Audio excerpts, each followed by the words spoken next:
Assalamualaikum and hi everyone. We are from Group 1 and today we are gonna be talking about the Queen's Gambit, one of the most popular opening system in chess. So first of all, there are some of the key chess opening principles that you need to follow in your games. Most of us have heard of the three classical opening chess principles. Firstly, you need to develop your pieces. All your pieces start here on the back rank. You're not going to win many games if they stay there too long, so you need to move the pieces into the action. So next, you need to control the space in the center, often with your pawns. And the principle number 3, you need to cut castle. Get your king out of the center, tuck away in the corner before the center open up. So now we move on to the advantages and disadvantages of the Queen Gambit's opening.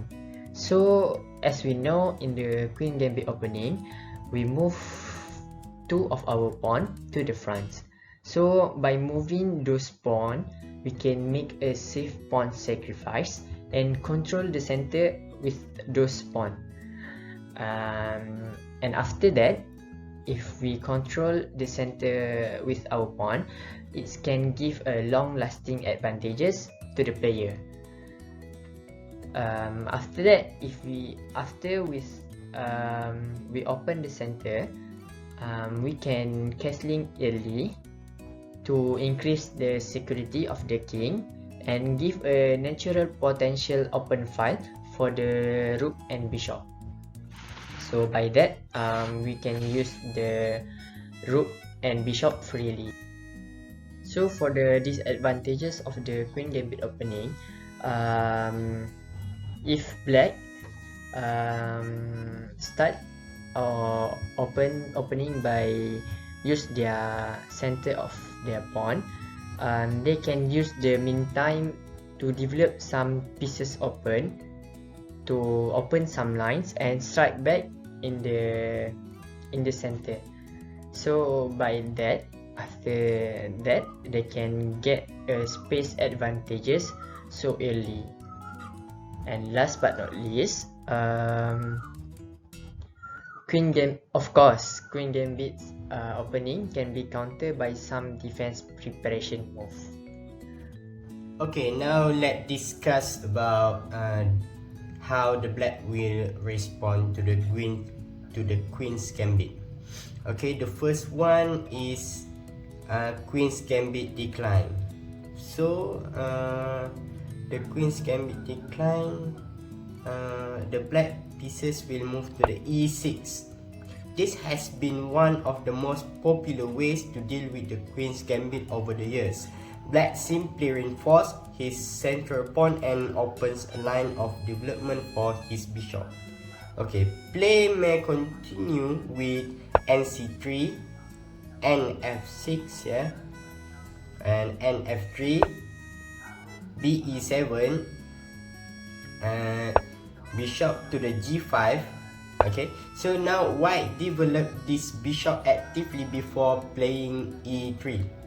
Okay, so now the black will castle and white will play e3.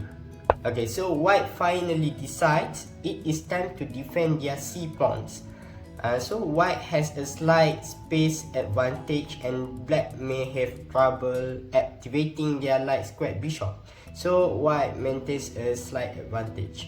Okay. So the second one is the slave defense, which the black pieces will move to the c6.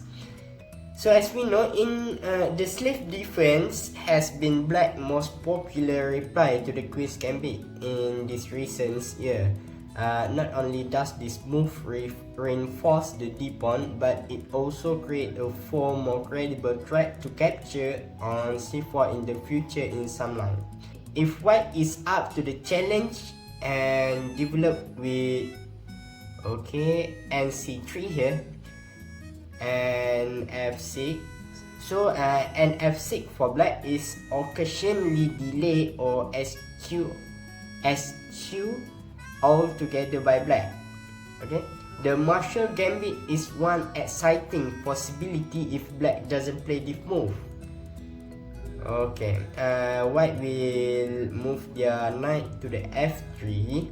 So black can either play e6, which is the semi-slave defense, or black can make good on his threat, which is black can eat the pawn here at c4.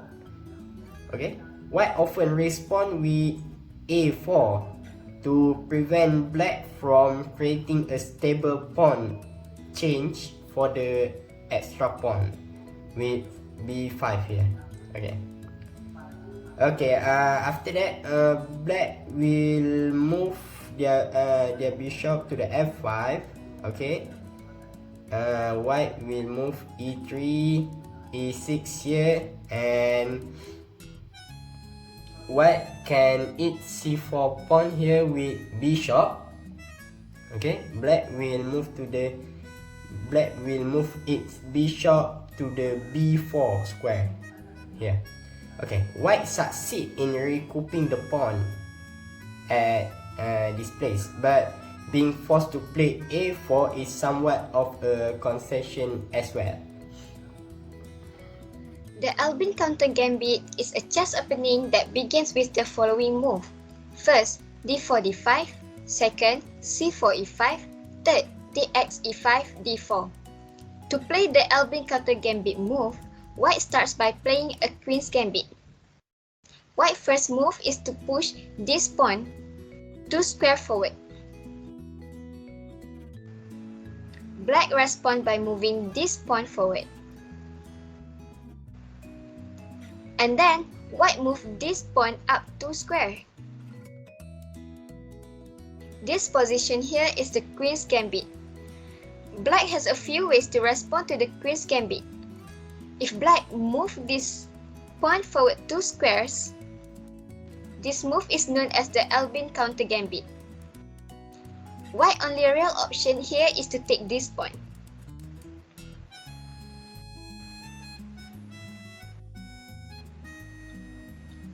And then, black counters by moving this pawn 1 square forward. With the idea of pushing this pawn 1 square forward is to use this pawn as a wedge to counter-attack white. Normally, in the Albin counter gambit, white castle kingside to protect his king, while black castle queenside. White has knight here to protect the e5 pawn. So, black normally tries to attack this pawn on e5. With enough pressure from enough pieces, this e5 can fall.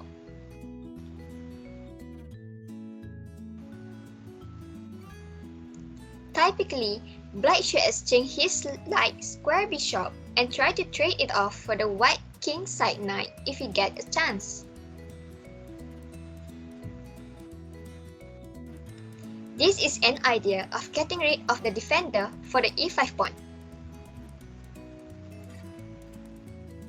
The queen's gambit accepted is a chess opening that begins with the following move. First, d4 d5, second, c4 dx c4.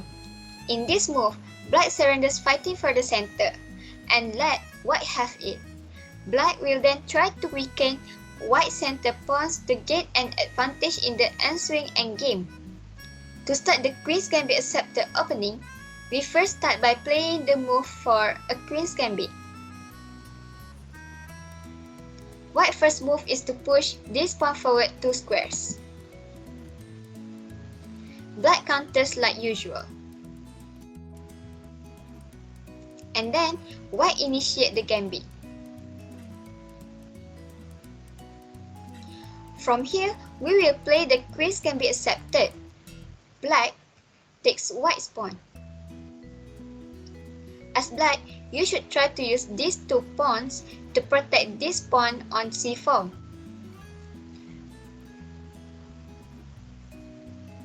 This white knight moved to f3. Black should also place his bishop on b7 so it can control the long diagonal if the white places his knight on f3. So, white's knight is pinned here.